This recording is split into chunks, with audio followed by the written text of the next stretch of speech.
Hello guys, ही आहे आमची छोटूशी, कोणती ऑर्गॅनिक पण नाही, ह्याला काय बरंच काहीतरी म्हणतात, ती शेती. इथे लावला होता सांबार.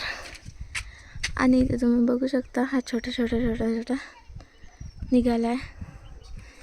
हे नाड पण आहे, तिथे मोटर पण आहे.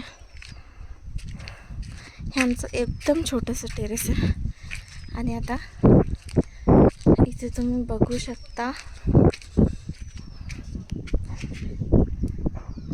सीता सांबार.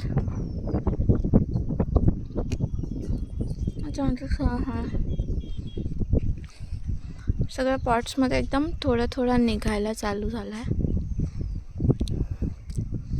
तशी तर आमच्याकडे इकडे शेती पण भरपूर आहे, पण ही आमची नाही आहे. सो वी हॅव डिड दिस जुगाड. आमची शेती ह्याच्या तिकडे पलीकडे आहे.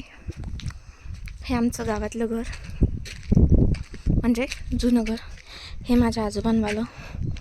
ही जी सरळ लेन दिसते इथपर्यंत ही, आणि हे जे दिसतंय हे माझ्या बाबांचं घर. आणि हे मधलं दोघांचंही असं म्हणजे कंबाईन येतं. म्हणजे इथून गेलं तर त्या रोडवर निघता येतं आणि त्या रोडवरून या रोडवर निघता येतं. सो हे आहे.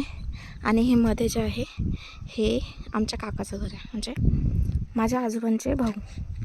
मग त्यांनी पण ते जुनं घर तिथे तसंच ठेवलं, लाईक आम्ही ठेवलं. आणि आम्ही इथे नवीन घर बांधलं, सेम तसंच त्यांनी इथे नवीन घर बांधलं. सो हे त्यांचं घर आहे आणि हे आमचं घर आहे. आणि हा आमचा पूर्ण एरिया आहे.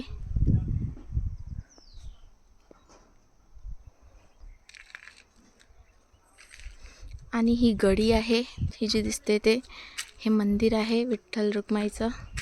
आणि तिकडे जे दिसतंय हे असं सर्कलवालं ते घर आहे. म्हणतात ते उन्हाळ्यात थंड आणि हिवाळ्यात गरम होतं, म्हणजे ते कौलाचं घर आहे. आणि तिकडे थोडं दूर जे दिसतं ते हा वाडा आहे. खूप जुना आहे वाडा तो. परत इकडे गेलं की थोडं मंदिर वगैरे आहे त्याच्या बाजूला. सो दिस इज लाईक माय गाव. माझं गाव इथून खूप कमी दिसतं, बट थोडं दिसतं. आणि हे पूर्ण आम्ही शेतीवाल्या एरियामध्ये राहतो. आता ह्या छोट्याशा शेतीसाठी आम्ही कंपाऊंड करणार आहे. सो हे जे लावलेले आहेत हे त्याचं शेड बनवण्यासाठीच लावलेलं आहेत. आमच्याकडे छोटं किचन आहे, बट स्टील थोडं एक्सटेंड करायचं म्हणून आम्ही इथे एक पत्र्याचं शेडवालं किचन पण करतो आहे. ते पण इन प्रोसेस आहे. आणि हे पूर्ण घरातून दिसतो तो शेतीचा व्ह्यू आहे, पूर्ण दूरपर्यंत.